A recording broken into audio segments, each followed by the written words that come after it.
大家好，欢迎收看今本嘅行动度假提供便宜。今本嘅小介本大家介亮出纪录片啊，主题读到极限认同有关。乜嘅系极限认同咧？讲嘅是一種個每樣人對體內到機構要求動個嘅認同項目。其中咧，血癌、老持有米水對台灣非常介受歡迎。今年咧，亮出作品地圖嘅主角咧，是對了兩種嘅極限認同嚟非常嘅專業。呢下上來看了兩個認同人，佢哋用人自我挑戰嘅故事，大家都看一下今年嘅紀錄片。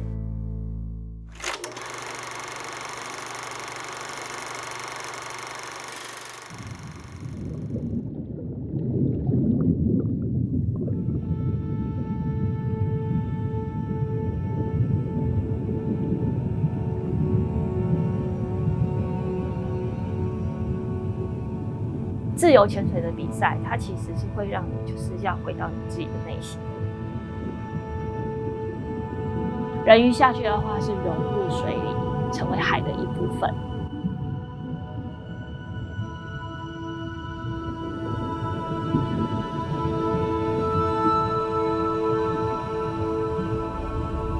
我整个身体是心思是跟水共振共鸣的。也是找到我内心的一个喜欢的东西，一个平静的地方。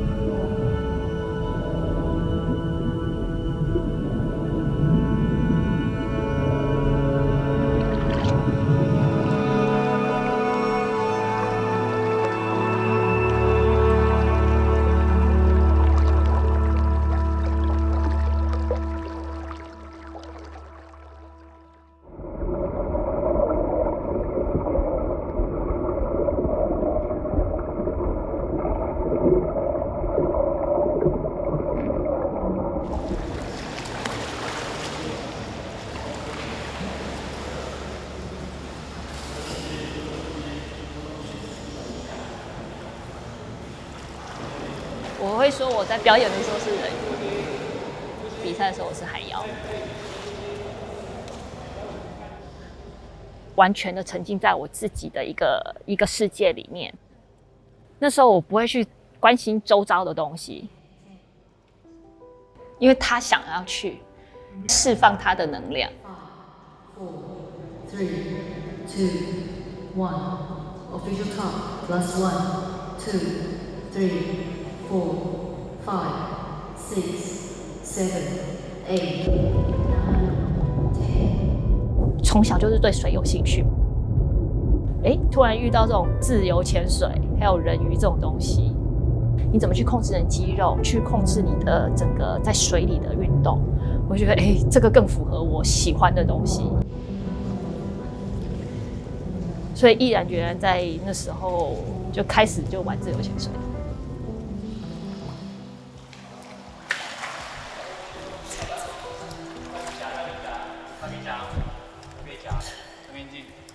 特别讲，你 OK， 你 OK， 刷门可以。OK。自由潜水呢，它是一口气下去，你在水里可能就是有1分钟的时间。那1分钟的时间的话，你要跟你的身体去做一个平衡。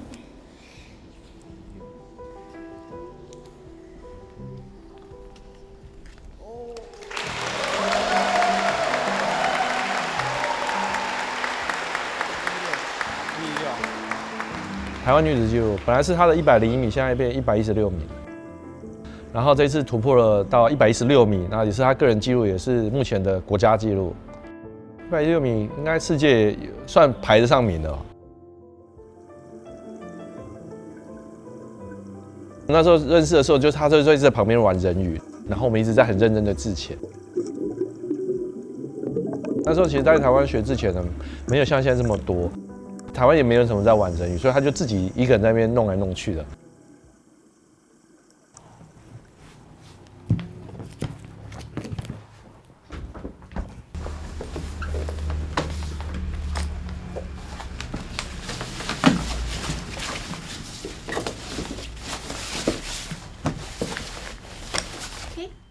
那这边只是其中一部分啊。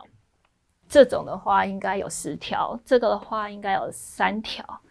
那种的话应该4条，然后还有另一个厂牌我今天没有带，那个也4条。因为你会一直想买新的东西，就像你衣服一样，女生那个总是少一件配色，对不对？所以当你买了绿色，我想，红色好像也少了，然后再买红色，然后红色的，那我那个 bra 就颜色不太对，那我再买个 bra。那 bra 买了以后，就是那我头饰呢？头饰好像也不太配，那我再买一个，所以会越买越多。应该是4、5年前嘛，那时候其实台湾那时候自由潜水正要开始夯起来。那有一些系统，他那时候就开始想要吸引台湾的人去玩。他们第一个想到也是人鱼，因为一般人不会想说我要去参加一个类似世界第2危险的运动当成休闲，所以他们也是用人鱼的方式去吸引大家去靠近这个运动。所以我那时候就是人鱼跟自由潜水同时就是开始就是接触到。那他们那边的人鱼的话，体验以后他就没有再进阶的课程去教你像人鱼一样或无面镜在水里游。所以接触了那个之后，后来的2、3年的时间，我自己玩的时候就是自己玩这些，自己做尾巴什么的，自己在泳池里面玩。这一条鱼尾巴是我最早期那时候台湾市面还买不到，就是这种大型的鱼尾的时候，我自己突发奇想，在家里就是自己拿家里的桌垫，拿家里的窗帘，然后裁了一条这样子的鱼尾。那当初在设计这条鱼尾巴的时候，其实我也是下水，就是不同的形状也试了很多种，因为鱼尾跟你的流体力学有关。你看有些鱼像斗鱼，它们是不是在水里很慵懒？那有些鱼它在水里的效率很好。鱼尾其实很重要，是它有一个良好的动力，而不是一个随便的脚蹼放上去。所以我那时候是拿这种，它这个的话是塑胶做的，那它这边的话它是可以就是调整脚的大小。你可以看到这种是桌垫的材质，再去就是裁出它的这个鱼尾的形状之后，我要把它顶起来，然后再加上后面再去把窗帘剪一剪，变成一个漂亮的蕾丝尾巴。所以这是我的第一个鱼尾巴，自己做的。那时候每天早上也在想，晚上也在想做，然后有一天真的是受不了了，就开始动手，就开始做，然后就做出来一条这样子。就很想要有自己的尾巴，那种疯狂的感觉，真的每天朝思暮想。第一次下水的感觉，真的得实际的去，就是看它的形状好不好游，那游起来美不美，飘起来的感觉是不是我要的。穿上去，再加上这个套上去以后，在水里，我也觉得蛮漂亮的，在那个时候啦。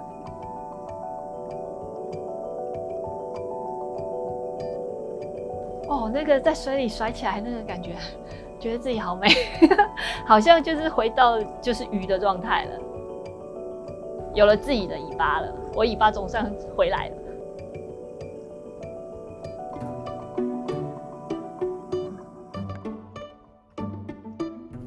所以我后来的2、3年的时间，我自己玩的时候就是自己玩这些，自己做尾巴什么的。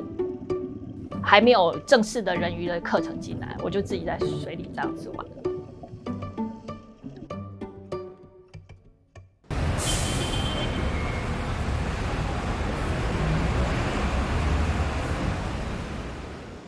很多人以为我是体育系毕业啊，或是什么方面毕业，事实上没有我就是一般的 OL， 就是成长，然后念书、考试，然后进公司这样子。那这些是有潜水啊、人鱼这些，完全是我的一些兴趣而已。你们不觉得是同一个天空？可是你在海边的时候的天空跟这里的天空，哇！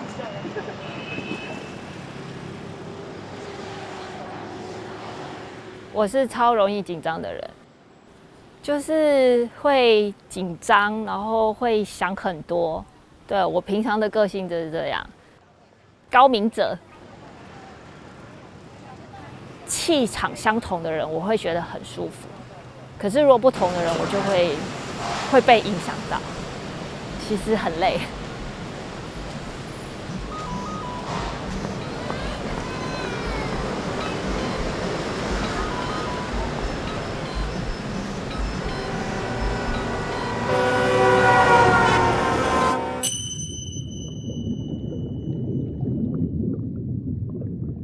有时候我会希望就是隔绝起来，像在水里的时候，你会看我自己在水里就在跳舞傻笑，我不会去管别人，因为在水里你也看不到别人。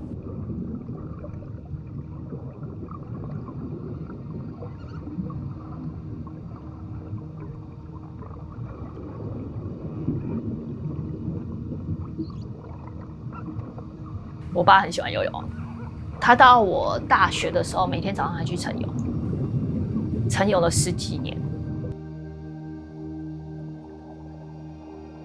为了他去学水费，我跑去考教练，然后就很专注的教他这样子。后来就没有教过任何学生。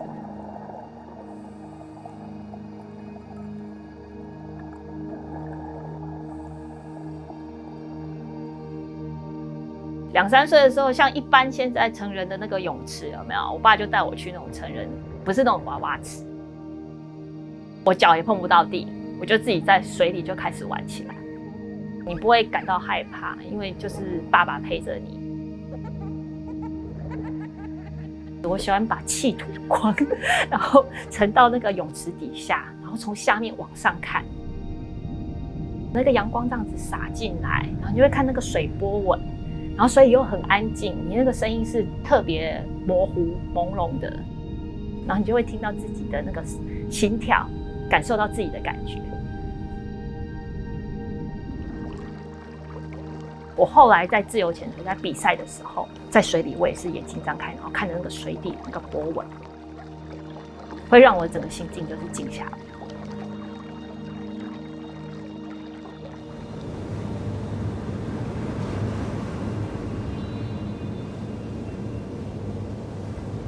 还有15分钟会开始下水，那现在船差不多停了，在判断一下深度是够了。那等一下一停机，我们就准备下了。作业时间可能会比较改一点，但是大家不要忙中出错，对，出一些细节就可以了。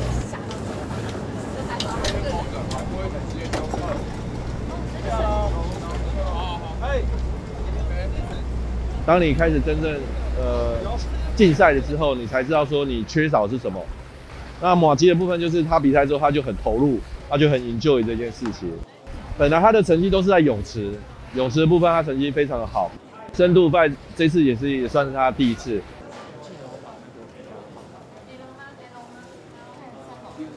我觉得在比赛的时候我是最放松的时态，平常在练习我无法放松，因为我觉得前半我是不是要关心他。然后或者是帮我做 safety 的人，比如说练习的时候做 safety 的人，他是不是有什么事情？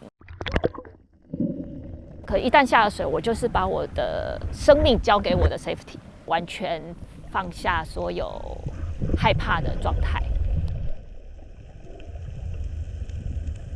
那我这次会想要报，一方面是我觉得，因为这是台湾第一次，真的很想支持他们。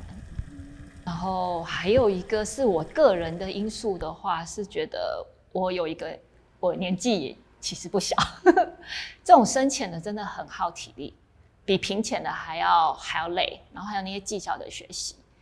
我觉得如果有机会能够有一个记录在的话，对我来说算是我也很希望有。我想要把我自己的一些能力释放出来。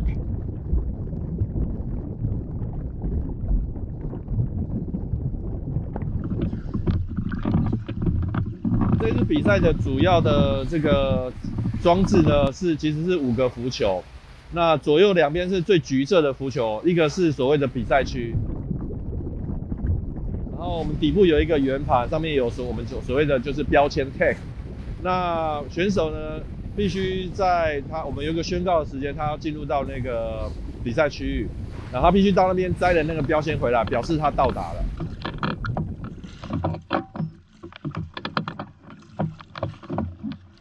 出水之后呢，我们会完成水面的宣告，他必须脱下他脸部的装备，可能是面镜或是鼻夹，然后比一个很清楚的手势，然后再说一个 I'm OK。那这样的话，如果他都完成的话，就得到白牌，就是指的是就是完成他的成绩。戴面镜，你 OK，你 OK。okay. I'm okay.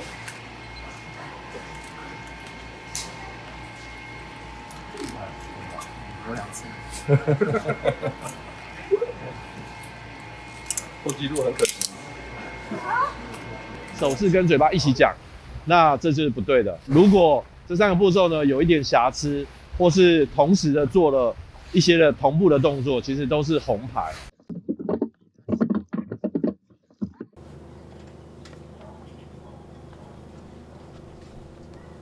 如果是平常就是训练天的话，我们就是早上一潜出去之后，然后中午吃完饭，下午就会好好的休息，因为你下完深潜，其实身体是很累的。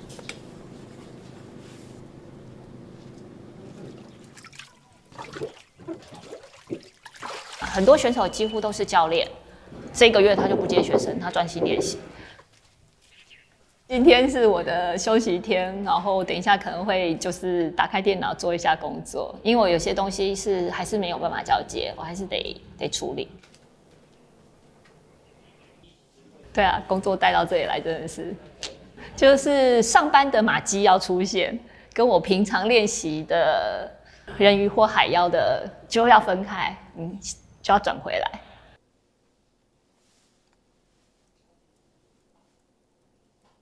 所以我能够下水的时间也不多，然后因为又回去又再回来，我又从头再开始，从30米慢慢再暖身回来，所以很庆幸到现在还没有受到大伤啦。这是一个深度的项目，如果你超过自己能力太多，这个受伤的几率跟风险比泳池要高很多，而且这个受伤可能会让你觉得很恐惧。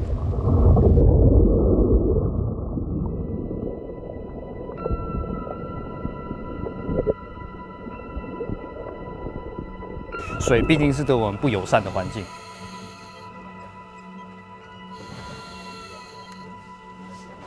还可以啦，多吸1分钟，抱歉，他那个 CNF 比较剧烈。那我在这次大赛是担任医疗组的负责人。那我们常听到自由潜水会有2个不好的反应，那第一个是 LMC， 然后第二个是 BO。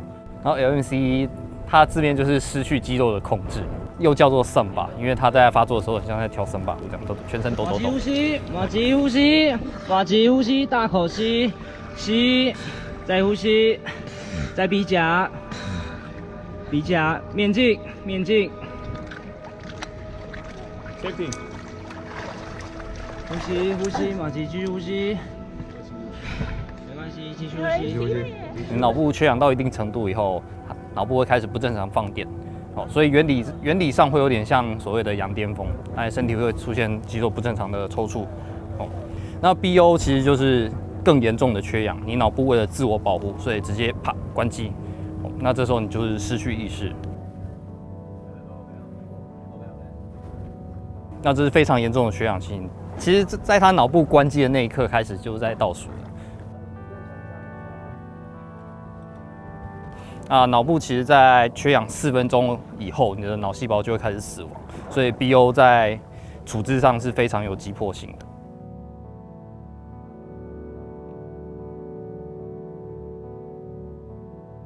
30米以后，其实它底下就是一片黑，你就会觉得你要游到一个黑洞的感觉。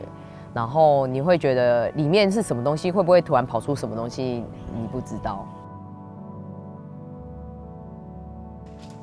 马吉微微有跟他讲说，不要给自己压力那么大，就是开心的玩就好。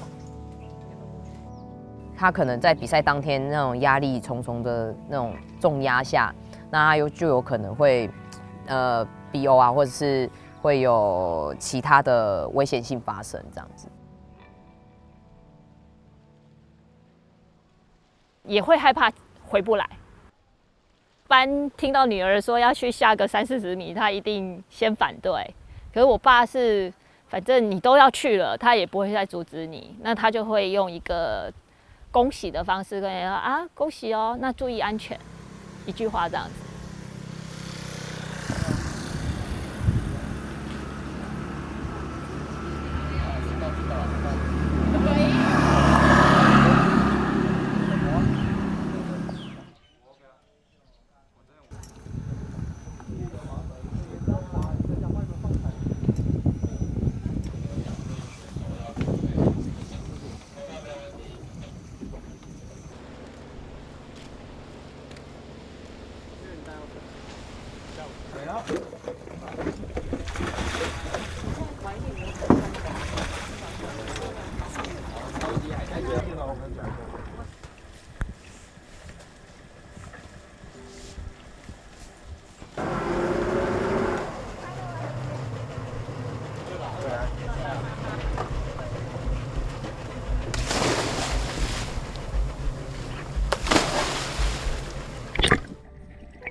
不要游快，去感受那个湖的感觉，感受那个水流的感觉。旁边好多人一起下来陪你，就像人鱼一样，找到同伴。上来的时候，那个整个是蓝色的，真的是深蓝色，然后还有那个阳光，然后这样慢慢的滑上来。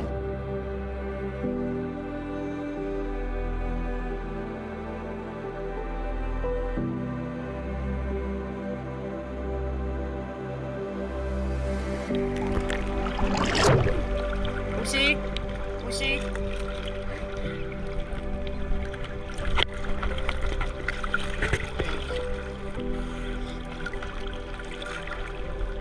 我还觉得，怎么一下就到了？好想再游走一点。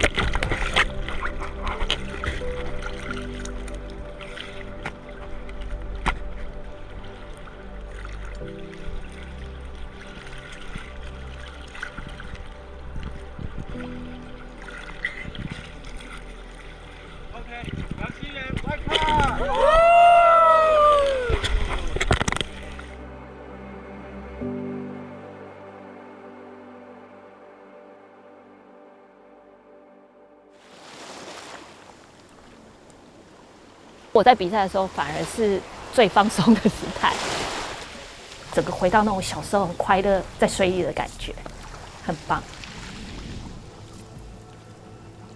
地球70%是海，当你认识就是可以下到海里的这种方法以后，你多了70% 的一个世界。我现在已经拿到钥匙，知道怎么去开了。如果开启这扇门以后，可以再继续玩下去。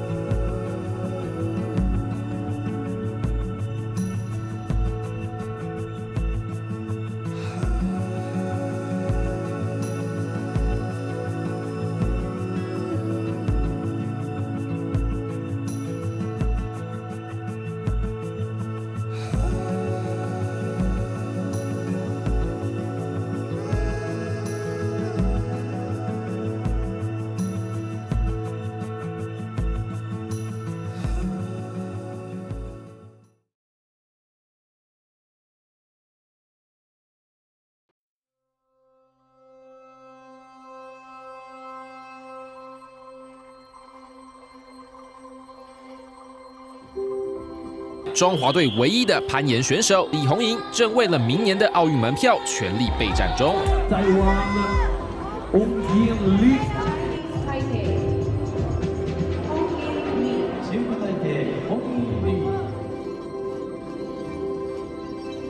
武汉肺炎横扫全球，日本政府终于宣布延后原定7月底举办的东京奥运。2020东京奥运最近才欢喜迎来圣火抵达，现在却面临可能延期举办的命运。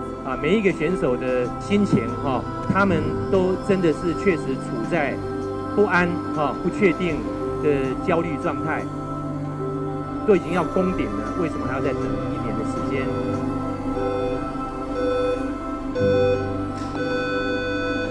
我觉得很快就是要面对这个现实。我的目标在这里，那我是不是有这个决心我要去做？即使这个路上没有其他人跟我一起，那我已经下了一个决定，无论如何我都要去做这件事情。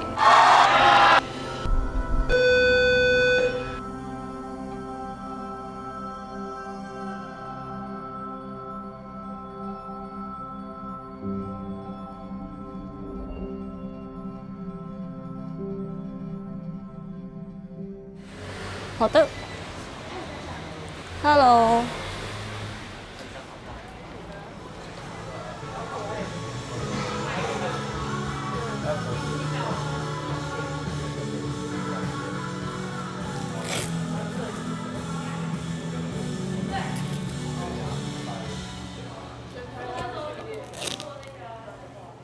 我大概第1次爬就爱上攀岩。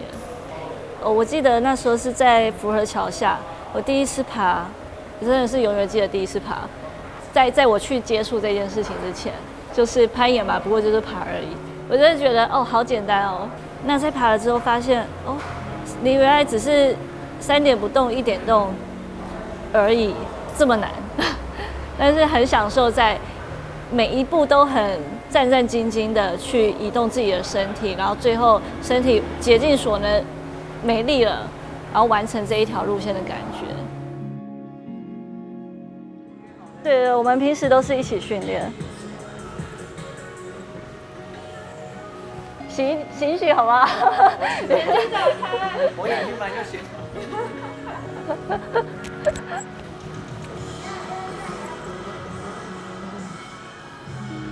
因为当时攀岩项目它也不是亚奥运项目，我一开始在做的时候就是被闲言闲语很久了。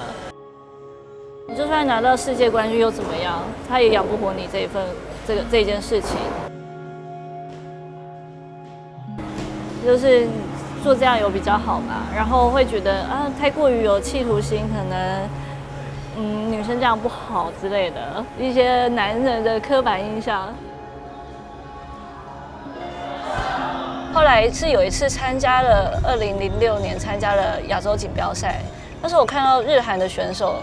还有亚洲其他国家的选手，哇，那我们之间的差距太大了。用身体的动作诠释攀岩的程度，根本就是另外一个层次的。然后我就觉得，哇，天哪，他们可以做到这样的程度，我也很想试试看，我如果达到这程度，身体的感受是什么？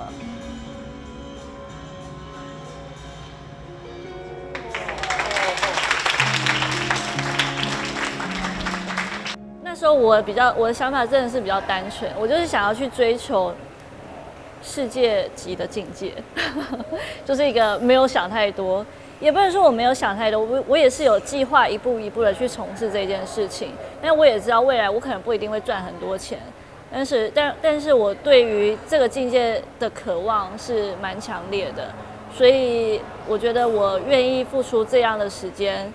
这样的经历去尝试一下，我探索自己身体的可能性。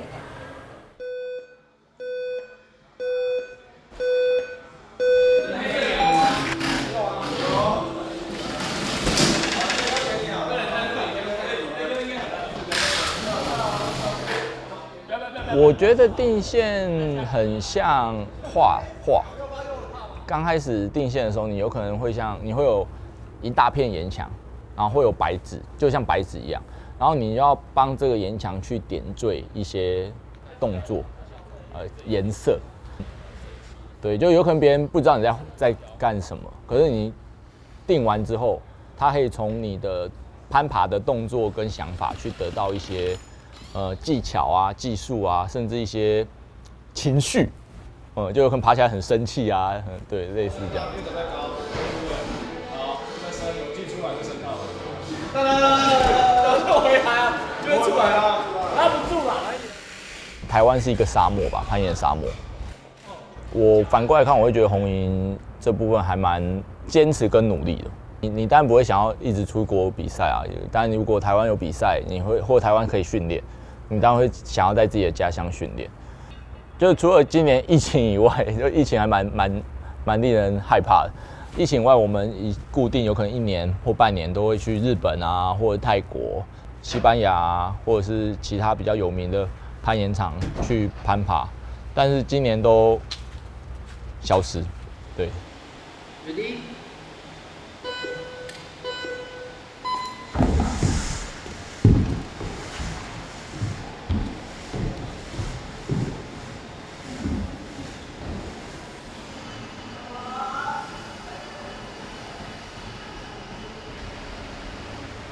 插在右手，手很痛，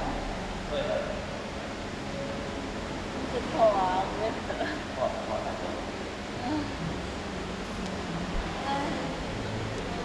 其他状况很好，都是手腕 hold 不住。我天生没有。大家有发现不然自己？对，右手 hold 不住，这个太有力了不行，右手就。他对自己的要求比较严格，然后有时候会练过头，所以我们会看他的状况。像我们今天在训练的时候，他其实手腕有一些不舒服，所以我们要先跟他约好今天的量就是多少，而且不可以黄牛。他觉得他可以，他就会想要自己再加嘛。然后我就觉得说，就有时候要约好就不能再加，因为或许今天顺的 OK 了，但是其实这个伤痛或者疲劳其实会累积的。所以我们有时候会比较关注的是他不要练过量，他很认真，比较担心他练过量。这一次2020的东京奥运就总共只有20个选手，男生20个，女生20个选手可以参加。那我们期待就是亚洲锦标赛的举办，我们要去争取亚洲最后的一个名额，这样子。因为现在疫情的关系，所以亚洲其他国家到底会不会办？那其实一直都没有很明确的消息。如果亚洲锦标赛没有举办的话，他就会再往后找下面亚洲选手的最好的那一个。那目前排的应该是一位韩国的选手。所以如果这一次亚洲锦标赛没有举办，亚洲等于把机会就让给那一个韩国选手。所以其实我们会是希望有举办的机会啦。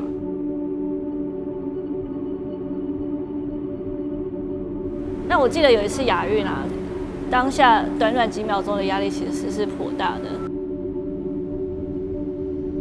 你稍微有一紧张，那你可能失误了，获胜的几率就会降得蛮低的。能专注的就是在那瞬间的事情了。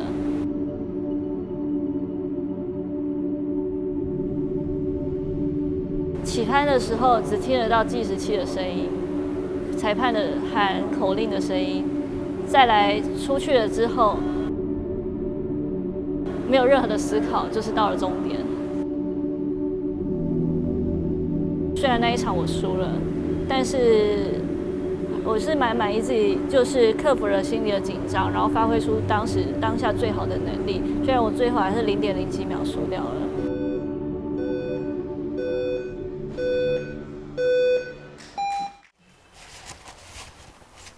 其实做面包用面包机真的没什么技巧，这是一个很简单的，主要是营养价值高。然后在中间每天攀岩中间的补给还不错，就不用想着要吃什么，就是香蕉啊，然后什么御饭团、茶叶蛋，就是大概每天会吃的东西吧。这几年都没有在台湾，就是比较少时间，就大概有1半以上的时间都在外面比赛跟训练。其实跟家人聚在一起的时间蛮短的，就真的今年超长，就3不5时就回家吃饭。因为虽然回来我是没有回家住啦，但是也没有住很远，还是蛮常回家的。对啊，也不错啊，就是比较多时间跟家人在一起。我算出来了。好的，可以全面吃。好。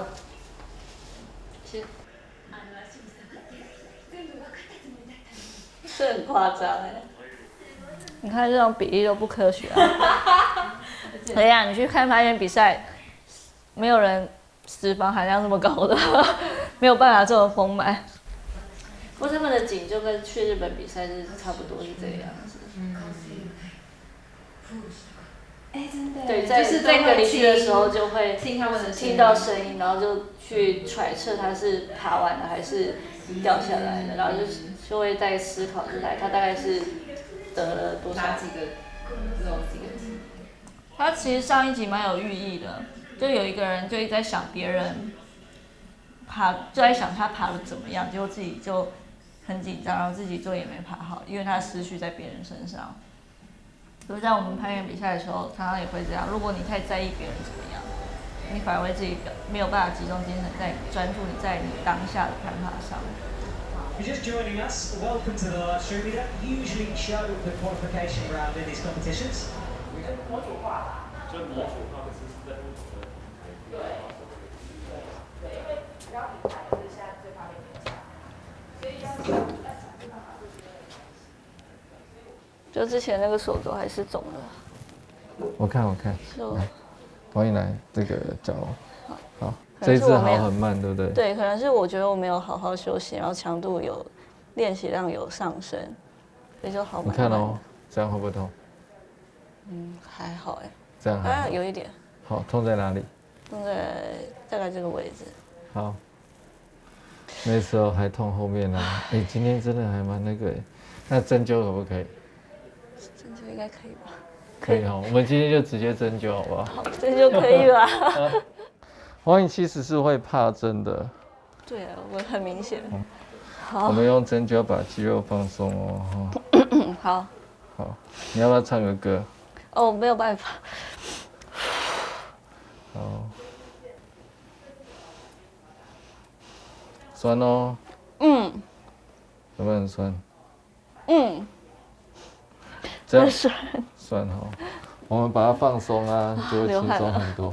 好。那你这个跟你在练习的时候，你会感觉到不舒服吗？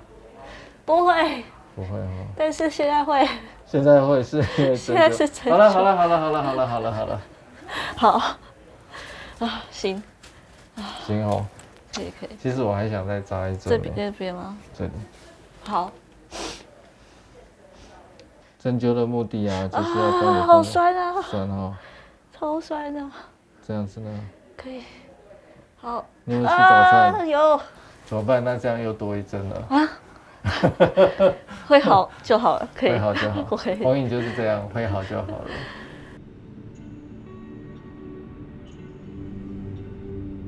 一个身体在那样子的训练强度之下，又多用了12年，然后我们人会老啊，对不对？好，身体的机能它不可能30出头岁的身体跟20出头岁的身体，那其实是2件事情了。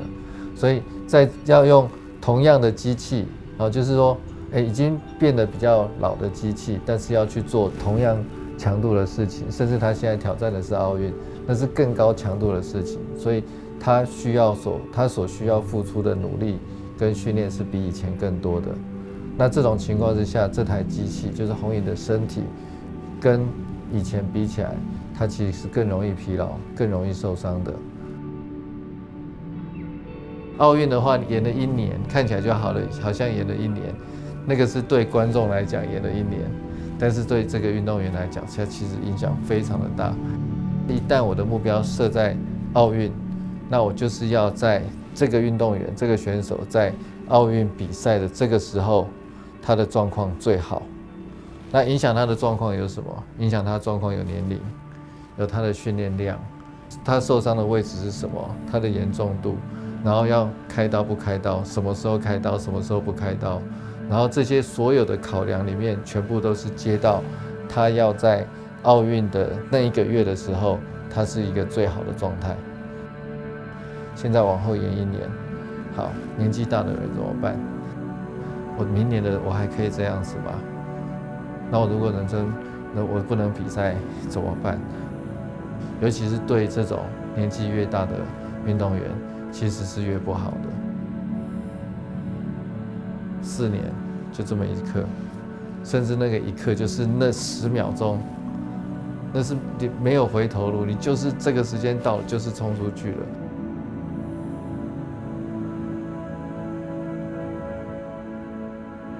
那一次受伤其实算是人生蛮大的一个转捩点。那时候我到加拿大去做练习，大概1年多的时间，我认为我自己可能身体状态都准备好了，我要去往我设定的目标世界杯前进的时候，但是因为那时候回到台湾，我们到户外和朋友到户外练习的时候，发生了落石的意外，然后刚好落石就击中了我的头部。那当下其实我昏过去了几分钟，那很快的我就去送医，然后就进了急诊室，然后开刀。我也不知道，我原本只是想说我只是缝一缝就出来了，但是没有想到就是一休息至少就是个半年。其实挫折感是蛮大的，因为也不确定说自己是不是能够再次回到我最喜欢的场上。我当时只是在想着，如果我还是有机会再回到这个比赛场上，这个攀岩场上，那我一定要再做得更好。应该说，我本来就也很尽力啦，但是就没有理由放弃了。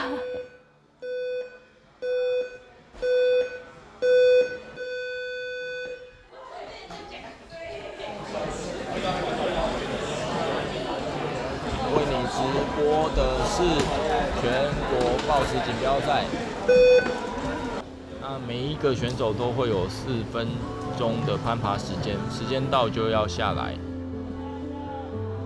只要你在这个比赛拿到冠军，那你就可以得到积分。那这个积分可以让你代表台湾参加比赛。我待会在场上面对的是那一条路线，那我就把所有的心思放在我等一下要攀爬的那一条路线上。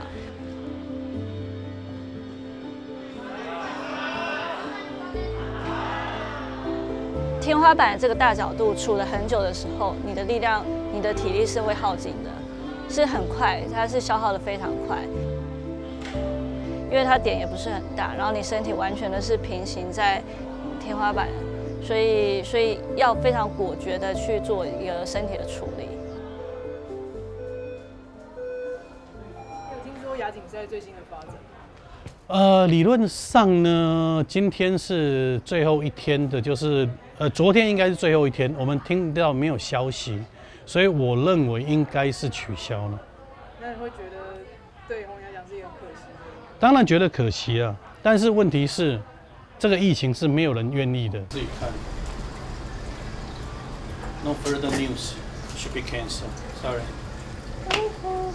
但还是不确定的意思，意思要说他就是还是不确定。因为我说 just checking， 他们说 no further news should be cancelled. That's it. 但是没有消息可能是好消息。No. 好了，不管。不管了。未确定就是还不确定嘛，这不好说。还不好说。对，因为我觉得是这1年的变化太多了，所以都很有可能转变，就是抱持着一个希望。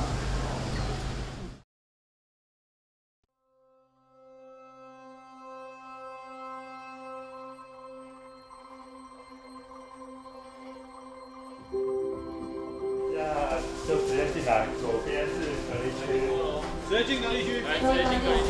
我们即将进行2020全国抱石运动攀登锦标赛女子甲组决赛。天花板后就是一个核心的考验。那选手如果在第一次没有踢中该点的有效位置，那接下来会耗费比较多的力气。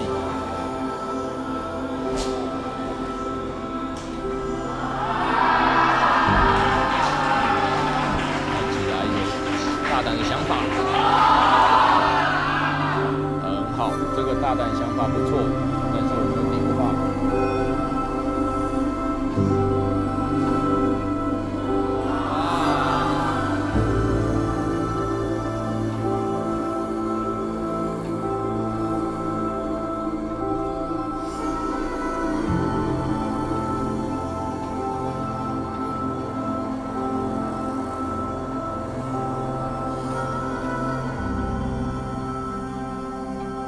生命中你有很多变数跟可能性，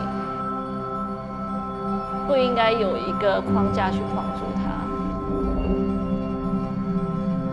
我还是持续在做我想做的事情，我能做的事情。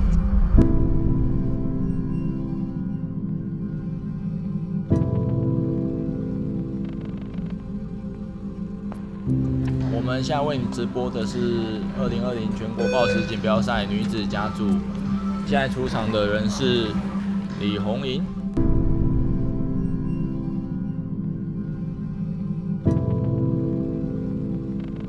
那我们来看红莹怎么去面对这条路线呢？她现在在路线上思考。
一屆咧期限运动嘅运动人啊，佢哋要當強大嘅體內，唔會驚停下完善嘅計劃，讓做得應付各種嘅困難。